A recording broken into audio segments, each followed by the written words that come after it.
ભવિષ્ય પુરાણની કથાને આગળ વધારી ભાગ 8 રાજપુરુષોના લક્ષણ. કાર્તિકેયજીએ કહ્યું કે હે બ્રહ્મણ, તમે રાજાઓના શરીરના અંગોના લક્ષણો કહેવાની કૃપા કરો. બ્રહ્માજી બોલ્યા કે હું મનુષ્યોમાં રાજાઓના શરીરના અંગોના લક્ષણો કહું છું. જો આ લક્ષણ સાધારણ પુરુષોમાં પણ પ્રગટ થાય છે તો પણ રાજા જેવા જ હોય છે. એ તમે સાંભળો.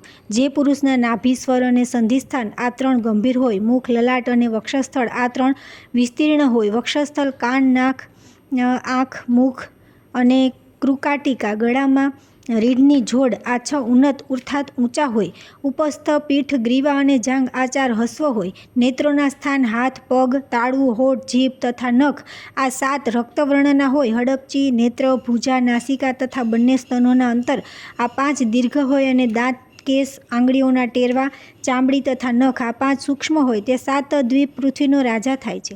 જેના નેત્ર કમળદળ જેવા અને છેલ્લે રક્તવર્ણના હોય છે તે લક્ષ્મીનો સ્વામી થાય છે. મધ જેવા પિંગળ નેત્રવાળો પુરુષ મહાત્મા હોય છે. સૂકી આંખોવાળો બીકણ, ગોળ અને ચક્રની જેમ ફરતી આંખોવાળો ચોર કેકડા જેવી આંખોનો ક્રૂર હોય છે. નીલકમળ જેવા નેત્ર હોય તે વિદ્વાન, શ્યામ વર્ણના નેત્ર હોય તો સૌભાગ્યશાળી, વિશાળ નેત્ર હોય તો ભાગ્યવાન, સ્થૂળ નેત્ર હોય તો રાજમંત્રી અને દીન નેત્ર હોય તો દરિદ્રી થાય છે. ભ્રમરો વિશાળ હોય તો સુખી, ઊંચી હોય તો અલ્પાયુ અને વિષમ કે લાંબી હોય તો દરિદ્ર કે બંને ભ્રમરો જોડાયેલી હોય તો ધનહીન હોય છે. મધ્ય ભાગમાં નીચે તરફ ઝૂકેલી ભ્રમરવાળો પારદાભિગામી હોય છે.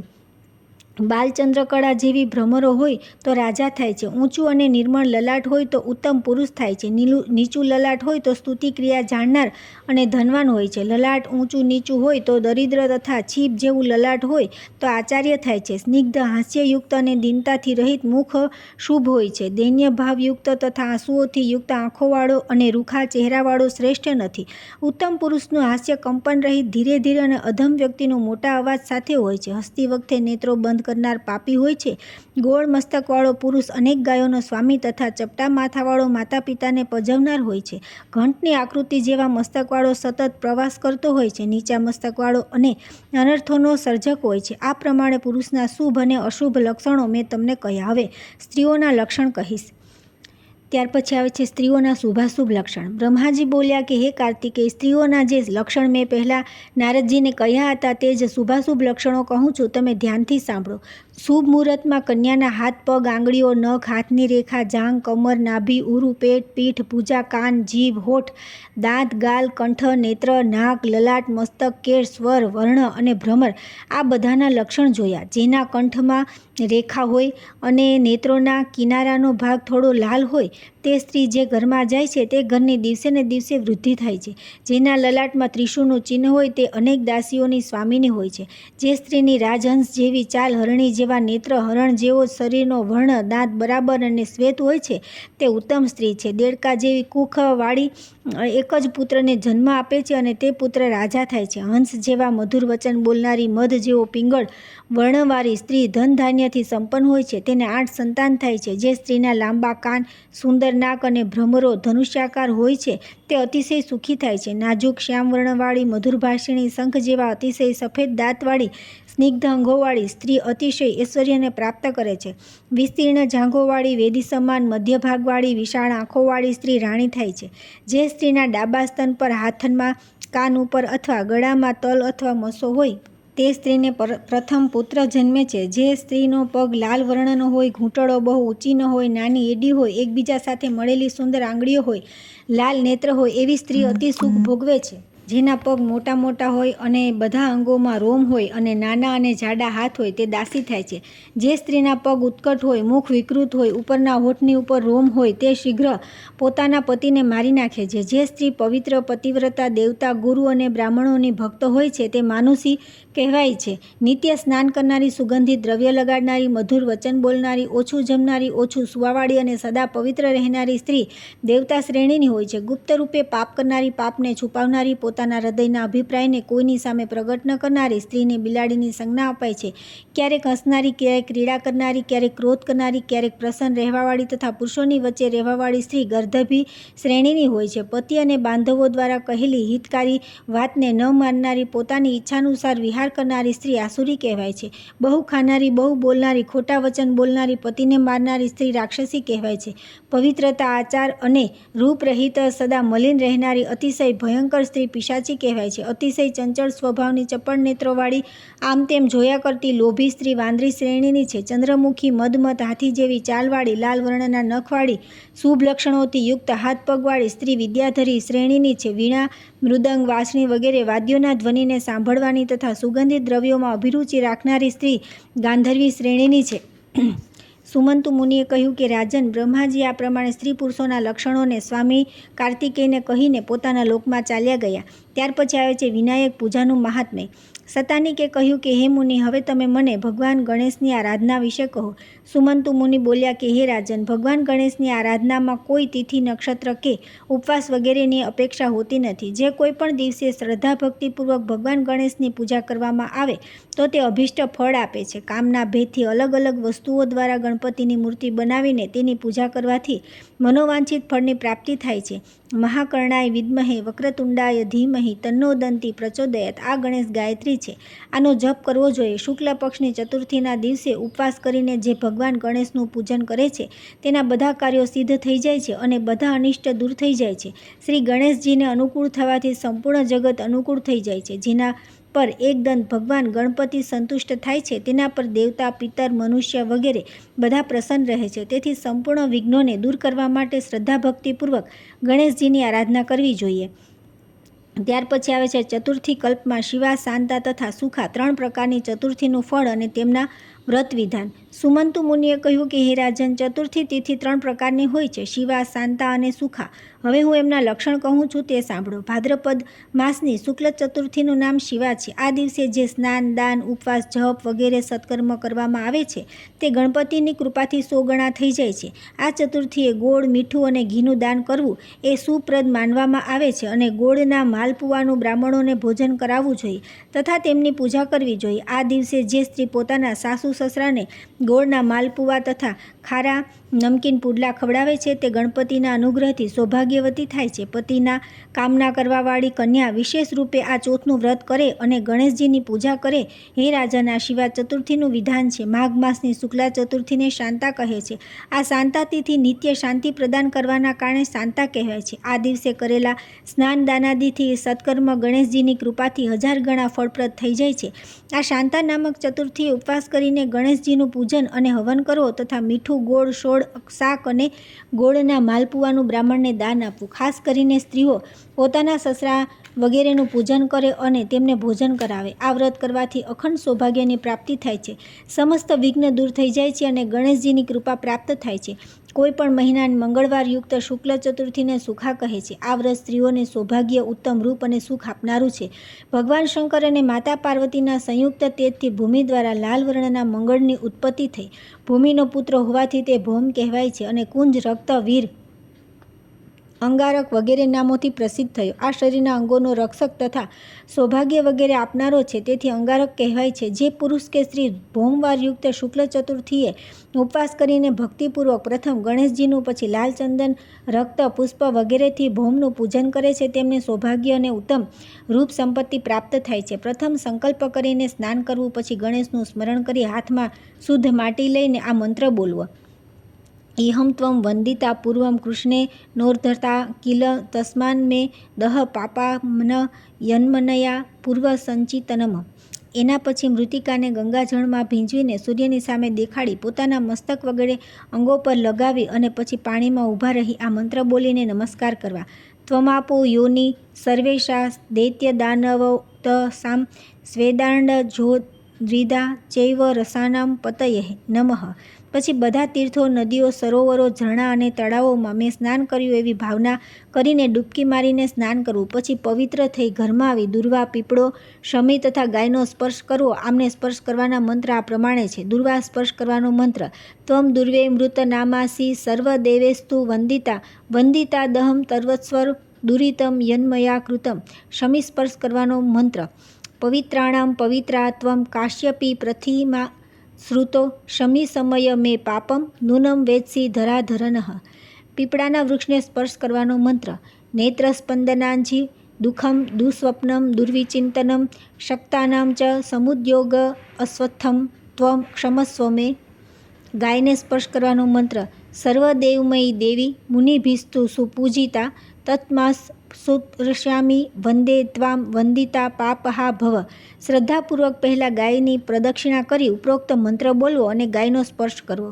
જે ગાયની પ્રદક્ષિણા કરે છે તેને સંપૂર્ણ પૃથ્વીની પ્રદક્ષિણા કરવાનું ફળ પ્રાપ્ત થાય છે. આ પ્રમાણે આ ત્રણેયનો સ્પર્શ કરી હાથ પગ ધોઈ આસન પર બેસીને આચમન કરવું. પછી ખેરની સમાધિઓથી અગ્નિ પ્રજ્વલિત કરીને ઘી, દૂધ, જવ, તલ તથા વિવિધ ભક્ષ્ય પદાર્થોથી મંત્ર બોલતા બોલતા હવન કરવો. આહુતિ આ મંત્રથી આપવી: ઓમ સર્વાય સ્વાહા, ઓમ સર્વપુત્રાય સ્વાહા, ઓમ ક્ષોણોત્પુષાય ભવાય સ્વાહા, ઓમ કુજાય સ્વાહા, ઓમ લલિતાંગાય સ્વાહા, ઓમ લોહિતાંગાય સ્વાહા. આ બધા મંત્રની 108 અથવા યથાશક્તિ આહુતિ આપવી. પછી સુવર્ણ, ચાંદી, ચંદન અથવા દેવદારૂના લાકડાની મૂર્તિ બનાવીને તાંબા કે ચાંદીના પાત્રમાં તેને સ્થાપિત કરવી. ઘી, કુમકુમ, લાલ ચંદન, લાલ પુષ્પ, નૈવેદ્ય વગેરેથી તેની પૂજા કરવી અથવા પોતાની શક્તિ અનુસાર પૂજા કરવી. અથવા તાંબા, માટી કે વાંસના પાત્રમાં કંકુ, કેસર વગેરેથી મૂર્તિ બનાવી પૂજા કરવી. અગ્નિમૂર્ધા વગેરે વૈદિક મંત્રો વડે બધા ઉપચારો અર્પણ કરીને તે મૂર્તિ બ્રાહ્મણને આપી દેવી અને યથાશક્તિ ઘી, દૂધ, ચોખા, ઘઉં, ગોળ વગેરે વસ્તુઓ પણ બ્રાહ્મણને આપવી. પૈસા હોય તો કંજુસાઈ કરવી નહીં, કેમ કે કંજૂસી કરવાથી ફળ મળતું નથી. આ પ્રમાણે 4 વખત ભૌમ ચતુર્થીનું વ્રત કરીને શ્રદ્ધાપૂર્વક 10 અથવા 5 તુલા સોનાની મંગળ અને ગણપતિની મૂર્તિ બનાવડાવી. તેને 20 કે 10 પલના સોના, ચાંદી અથવા તાંબાના પાત્રમાં ભક્તિપૂર્વક સ્થાપિત કરવી. બધા ઉપચારોથી પૂજા કર્યા પછી દક્ષિણા સાથે સુપાત્ર બ્રાહ્મણને તે આપી દેવી. આમ કરવાથી આ વ્રતનું સંપૂર્ણ ફળ પ્રાપ્ત થાય છે. હે રાજન, આ પ્રમાણે આ ઉત્તમ તિથિ વિશે મેં તમને કહ્યું. આ દિવસે જે વ્રત કરે છે તે ચંદ્રમા જેવો કાંતિમાન, સૂર્ય જેવો તેજસ્વી તથા પ્રભાયુક્ત તથા વાયુ જેવો બળવાન થાય છે અને અંતમાં મહાગણપતિના અનુગ્રહથી ભૌમલોકમાં નિવાસ કરે છે. આ તિથિના મહાત્મ્યને જે વ્યક્તિ ભક્તિપૂર્વક વાંચે, સાંભળે છે તે મહાપાતક વગેરેથી મુક્ત થઈને શ્રેષ્ઠ સંપત્તિઓને પ્રાપ્ત થાય છે. ત્યાર પછી આવે છે પંચમી કલ્પનો આરંભ. નાગપંચમીની કથા, પંચમી વ્રતનું વિધાન અને ફળ. સુમંતુ મુનિ બોલ્યા કે હે રાજન, હવે હું પંચમી કલ્પનું વર્ણન કરું છું. પંચમી તિથિ નાગોને બહુ પ્રિય છે અને તેમને આનંદ આપનારી છે. આ દિવસે નાગલોકમાં વિશિષ્ટ ઉત્સવ થાય છે. પંચમી તિથિએ જે વ્યક્તિ નાગોને દૂધથી સ્નાન કરાવે છે તેના કુળમાં વાસુકી, તક્ષક, કાલિય, મણિભદ્ર, ઐરાવત, ધૃતરાષ્ટ્ર, કર્કોટક તથા ધનંજય આ બધા મોટા મોટા નાગ અભય દાન આપે છે. તેના કુળમાં સર્પનો ભય રહેતો નથી. એકવાર માતાના સાપથી નાગો બળવા લાગ્યા હતા, તેથી તે બળતરાની વ્યથાને દૂર કરવા માટે પાંચમના દિવસે લોકો આજે પણ નાગોને દૂધથી સ્નાન કરાવે છે. તેથી સર્પનો ભય રહેતો નથી. રાજાએ પૂછ્યું કે મહારાજ, નાગમાતાએ નાગોને શાપ કેમ આપ્યો હતો અને પછી તે કઈ રીતે બચી ગઈ? આનું તમે વિસ્તારથી વર્ણન કરો. સુમંતી મુનિએ કહ્યું કે એકવાર દેવો અને દાનવોએ મળીને સમુદ્ર મંથન કર્યું. તેમાંથી અતિશય શ્વેત ઉચ્ચસ્રવા નામનો એક ઘોડો નીકળ્યો. તેને જોઈ નાગમાતા કદ્રુએ પોતાની સપત્ની શોક વિંતાને કહ્યું કે જુઓ, આ ઘોડો શ્વેત વર્ણનો છે, પરંતુ તેના વાળ કાળા દેખાય છે. ત્યારે વિંતાએ કહ્યું કે ન તો એ ઘોડો સંપૂર્ણ શ્વેત છે, ન કાળો છે અને ન લાલ. આ સાંભળીને કદ્રુએ કહ્યું કે મારી સાથે શરત કરો, જો હું આ અશ્વના વાળ કૃષ્ણ વર્ણના દેખાડી દઉં તો તમે મારી દાસી થઈ જશો, અને જો ન દેખાડી શકો તો હું તમારી દાસી થઈ જઈશ. વિંતાએ આ શરત સ્વીકારી લીધી. બંને ક્રોધિત થઈને પોતપોતાના સ્થાને ચાલી ગઈ. કદ્રુએ પોતાના પુત્ર નાગોને બોલાવી શરતની બધી વાત કહી અને કહ્યું કે હે પુત્રો, તમે ઘોડાના વાળ જેવા સૂક્ષ્મ થઈને ઉચ્ચસ્રવાના શરીર પર લપટાઈ જાઓ, જેથી તે કૃષ્ણવર્ણનો દેખાવા લાગે, જેથી હું વિંતાને જીતીને તેને મારી દાસી બનાવી શકું. માતાની વાત સાંભળીને નાગોએ કહ્યું કે મા, આવું કપટ તો અમે નહીં કરીએ. ભલે તમારી જીત થાય કે હાર, કપટ કરીને જીતવું એ તો બહુ મોટો અધર્મ છે. પુત્રોને આવી વાત સાંભળી કદ્રુએ ક્રોધિત થઈ કહ્યું કે તમે મારી આજ્ઞા માનતા નથી, તેથી હું તમને શાપ આપું છું કે પાંડવોના વંશમાં ઉત્પન્ન રાજા જન્મેજય જ્યારે સર્પયજ્ઞ કરશે ત્યારે તેમાં તમે બધા બળી જશો. આમ કહીને કદ્રુ ચૂપ થઈ ગઈ. નાગો માતાનો શાપ સાંભળીને બહુ ગભરાયા અને વાસુકીની સાથે લઈને બ્રહ્માજીની પાસે ગયા અને બ્રહ્માજીને બધી વાત કહી. બ્રહ્માજીએ કહ્યું કે વાસુકી, ચિંતા કરશો નહીં, મારી વાત સાંભળો. યાયાવર વંશમાં બહુ મોટો તેજસ્વી જપતકારુ નામનો એક બ્રાહ્મણ ઉત્પન્ન થશે. તેની સાથે તમે તમારી જરાતકારુ નામવાળી બહેનના લગ્ન કરી દેજો અને તે જે કંઈ કહે તેની વાત સ્વીકારી લેજો. તેને આસિક નામનો વિખ્યાત પુત્ર ઉત્પન્ન થશે. તે જન્મેજયના સર્પયજ્ઞને રોકશે અને તમારા લોકોની રક્ષા કરશે. બ્રહ્માજીના વચન સાંભળીને નાગરાજ, વાસુકી વગેરે અતિશય પ્રસન્ન થઈને તેમને પ્રણામ કરી પોતાના લોકમાં ચાલ્યા ગયા. સુમંતુ મુનિએ આ કથા સંભળાવીને કહ્યું કે હે રાજન, આ યજ્ઞ તમારા પિતા રાજા જન્મેજયે કર્યો હતો.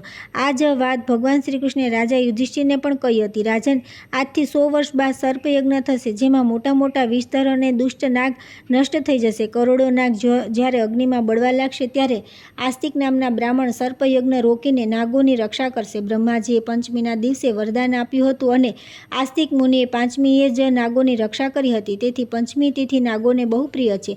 પંચમીના દિવસે નાગોની પૂજા કરીને આ પ્રાર્થના કરવી જોઈએ કે જે નાગ પૃથ્વીમાં, આકાશમાં, સ્વર્ગમાં, સૂર્યના કિરણોમાં, સરોવરોમાં, કૂવા, વાવમાં, તળાવ વગેરેમાં રહે છે તે બધા અમારા પર પ્રસન્ન થાઓ. અમે તેમને વારંવાર નમસ્કાર કરીએ છીએ. સર્વે નાગા પ્રિયંતામે યે કેચિત પૃથ્વીતલે યે ચ હેલિમરીચિસ્થા યંતરે દિવી સંસ્થિતામ યે નદીષુ મહાનાગા યે સરસ્વતી ગામિની યે ચા વાપિતાયેષુ તેષુ સર્વેષુ વે નમઃ. આ પ્રમાણે નાગોને વિસર્જિત કરીને બ્રાહ્મણોને ભોજન કરાવવું જોઈએ અને સ્વયં પોતાના પરિવાર સાથે ભોજન કરવું જોઈએ. પ્રથમ મીઠું ભોજન કરવું જોઈએ, પછી પોતાની રુચિ અનુસાર ભોજન કરવું. આ પ્રમાણે નિયમાનુસાર જે પંચમીના દિવસે નાગોનું પૂજન કરે છે તે શ્રેષ્ઠ વિમાનમાં બેસીને નાગલોકમાં જાય છે અને પછી દ્વાપરયુગમાં બહુ પરાક્રમી રાજા બને છે. તેથી ઘી, ખીર અને ગુગળ દ્વારા નાગોની પૂજા કરવી જોઈએ. રાજાએ પૂછ્યું કે મહારાજ, સર્પદંશથી મૃત્યુ પામનાર વ્યક્તિ કઈ ગતિને પ્રાપ્ત થાય છે અને જેના માતા પિતા, ભાઈ, પુત્ર વગેરે સર્પદંશથી મર્યા હોય તેમના ઉદ્ધાર માટે કયું વ્રત, દાન અથવા ઉપવાસ કરવા જોઈએ એ કહો. સુમંતુ મુનિએ કહ્યું કે હે રાજન, સર્પદંશથી જે મૃત્યુ પામે છે તે અધોગતિને પ્રાપ્ત થાય છે તથા બીજા જન્મમાં વિષ રહિત સર્પ થાય છે અને તેના માતા પિતા વગેરે સર્પદંશથી મરે છે તે તેમની સદગતિ માટે ભાદ્રપદ શુક્લ પક્ષની પંચમી તિથિએ ઉપવાસ કરી નાગોની પૂજા કરે. આ તિથિ મહાપુણ્યદાયી છે. આ પ્રમાણે 12 મહિના સુધી ચતુર્થીના દિવસે એકવાર ભોજન કરવું જોઈએ અને પંચમીએ વ્રત કરી નાગોની પૂજા કરવી જોઈએ. જમીન પર નાગનું ચિત્ર અંકિત કરી અથવા સોનું, લાકડું કે માટીનો નાગ બનાવી પંચમીના દિવસે કરવીર, ધોળી કોરેણ, કમળ, ચમેલી વગેરે પુષ્પ વગેરે ગંધ, ધૂપ અને વિવિધ નૈવેદ્યો દ્વારા તેમની પૂજા કરીને ઘી, ખીર અને લાડુનું 5 ઉત્તમ બ્રાહ્મણોને ભોજન કરાવવું. અનંત, વાસુકી, શંખ, પદ્મ, કંબલ, કરકોટક, અશ્વતર, ધ્રુતરાજ, શંખપાલ, કાલિય, તક્ષક અને પિંગલ આ 12 નાગોની 12 મહિનામાં ક્રમશઃ પૂજા કરવી. આ પ્રમાણે વર્ષ સુધી વ્રત અને પૂજા કરીને વ્રતના પારણા કરવા જોઈએ. ઘણા બ્રાહ્મણોને ભોજન કરાવવું જોઈએ. વિદ્વાન બ્રાહ્મણોને સોનાના નાગ બનાવીને આપવા જોઈએ. આ ઉદ્યાપનની વિધિ છે. હે રાજન, તમારા પિતા જન્મેજી પણ પોતાના પિતા પરીક્ષિતના ઉદ્ધાર માટે વ્રત કર્યું હતું અને સોનાનું બહુ વજનવાળો નાગ તથા અનેક ગાયો બ્રાહ્મણોને આપી હતી. આ પ્રમાણે કરીને તેઓ પિતૃઋણથી મુક્ત થયા હતા અને પરીક્ષિતે પણ ઉત્તમ ગતિ પ્રાપ્ત કરી હતી. તમે પણ એ જ પ્રમાણે સોનાનું નાગ બનાવી તેમની પૂજા કરી તેને બ્રાહ્મણને દાન કરો. તેથી તમે પણ પિતૃઋણથી મુક્ત થઈ જશો. હે રાજન, જે કોઈ પણ વ્યક્તિ આ નાગપંચમી વ્રત કરશે તે સાપ કરડી જવા છતાં પણ શુભ લોકને પ્રાપ્ત થશે. જે વ્યક્તિ શ્રદ્ધાપૂર્વક આ કથા સાંભળશે તેના કુળમાં ક્યારેય સર્પનો ભય રહેશે નહીં. આ પાંચમી વ્રત કરવાથી ઉત્તમ લોકની પ્રાપ્તિ થાય છે.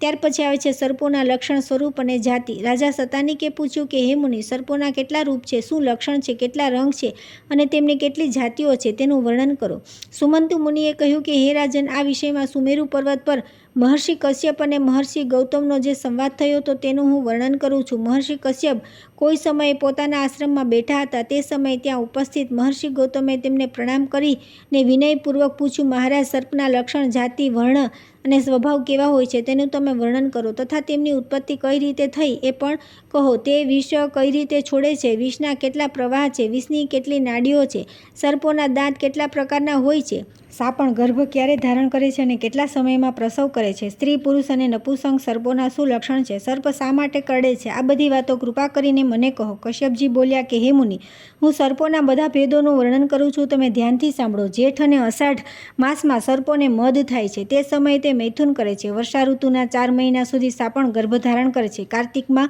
240 ઈંડા મૂકે છે અને તે ઈંડામાંથી રોજ થોડા થોડા ખાઈ જાય છે. પ્રકૃતિની કૃપાથી થોડા ઈંડા આમ તેમ ઢળી જઈને બચી જાય છે.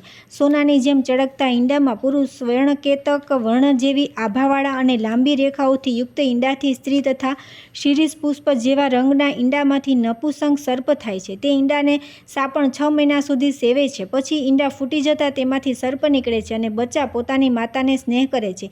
ઈંડા બહાર નીકળ્યા પછી 7 દિવસમાં બચ્ચાનો રંગ કાળો થઈ જાય છે. સાપનું આયુષ્ય 120 વર્ષ હોય છે અને તેનું મૃત્યુ 8 પ્રકારે થાય છે: મોર દ્વારા, મનુષ્ય દ્વારા, ચકોર પક્ષી દ્વારા, બિલાડી દ્વારા, નોળિયા દ્વારા, ભૂંડ દ્વારા, વીછી દ્વારા અને ગાય, ભેંસ, ઘોડા, ઊંટ વગેરે પશુઓની ખરીઓમાં દબાઈ જવાથી. આ બધામાંથી બચી જાય તો સર્પ 120 વર્ષ સુધી જીવે છે. 7 દિવસ પછી દાંત ફૂટે છે અને 21 દિવસમાં વિષ ઉત્પન્ન થઈ જાય છે.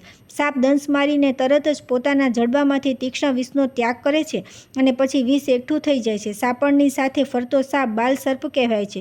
25 દિવસમાં બચ્ચું પણ વિષ દ્વારા બીજા પ્રાણીના પ્રાણ લેવામાં સમર્થ થઈ જાય છે. 6 મહિનામાં કાંચળીનો ત્યાગ કરે છે. સાપના 240 પગ હોય છે, પરંતુ તે પગ ગાયના રૂવા જેવા સૂક્ષ્મ હોય છે, તેથી દેખાતા નથી. તે ચાલે ત્યારે નીકળી આવે છે અને બાકીના સમયે અંદર ચાલ્યા જાય છે. તેમના શરીરમાં 220 આંગળીઓ અને 220 સાંધા હોય છે.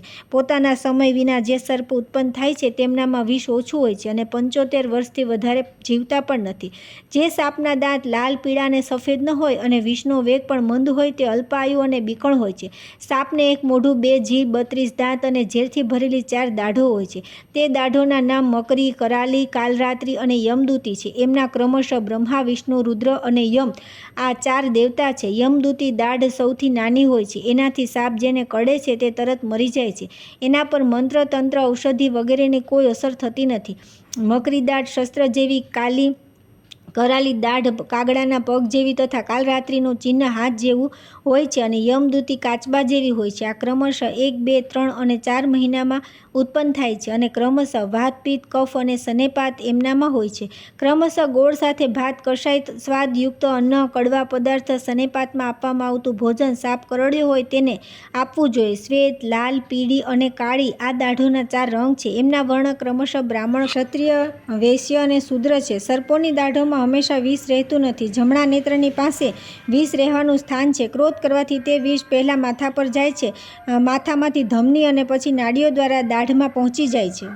8 કારણોથી સાપ કરડે છે: દબાવાથી, પહેલાંના વેરથી, ભયથી, મદથી, ભૂખથી, વિષનો વેગ થવાથી, સંતાનની રક્ષા માટે તથા કાળની પ્રેરણાથી. જો સર્પદંશ મારીને ઊંધો થઈ જાય અને તેની દાઢ વાંકી થઈ જાય છે ત્યારે તે દબાઈ ગયેલો સમજવો જોઈએ. જેના દંશથી બહુ મોટો ઘાવ થઈ જાય તે અત્યંત રીસથી કરડ્યો છે એવું સમજવું જોઈએ. એક દાઢનું ચિહ્ન દેખાય પરંતુ તે સ્પષ્ટ ન દેખાય તો ભયથી કરડ્યો સમજવો જોઈએ. એ જ પ્રમાણે રેખા જેવી દાઢ દેખાય તો મદથી કરડ્યો છે. 2 દાઢો દેખાય અને મોટો ઘાવ ભરાઈ જાય તો ભૂખથી કરડ્યો છે. 2 દાઢ દેખાય અને ઘાવમાં લોહી નીકળે તો વિષના વેગથી કરડેલો. 2 દાઢ દેખાય પણ ઘાવ ન રહે તો સંતાનની રક્ષા માટે કરડ્યો છે એવું માનવું જોઈએ. કાગડાના પગની જેમ 3 ઊંડી દાઢો દેખાય અથવા 4 દાઢો દેખાય તો કાળની પ્રેરણાથી કરડ્યો હોવાનું માનવું જોઈએ. આ અસાધ્ય છે, એની કોઈ ચિકિત્સા નથી. સર્પના કરડવાના દંષ્ટ, દંષ્ટાનુપિત્ત અને દંષ્ટોદ્વત આ 3 ભેદ છે. સર્પ કરડ્યા પછી ગળું જો ઝૂકે તો દંષ્ટ તથા કરડીને ભાગી જાય તો દંષ્ટાનુપિત્ત કહે છે. આમાં ત્રીજા ભાગનું વિષ ચડે છે અને કરડીને બધું વિષ ઊકી નાખે તથા સ્વયં નિર્વિષ્ટ થઈને ઉલટ થઈ જાય, પીઠના બળથી ઉલટો થઈ જાય, તેનું પેટ દબાય તો તેને દંષ્ટોદત્ત કહે છે.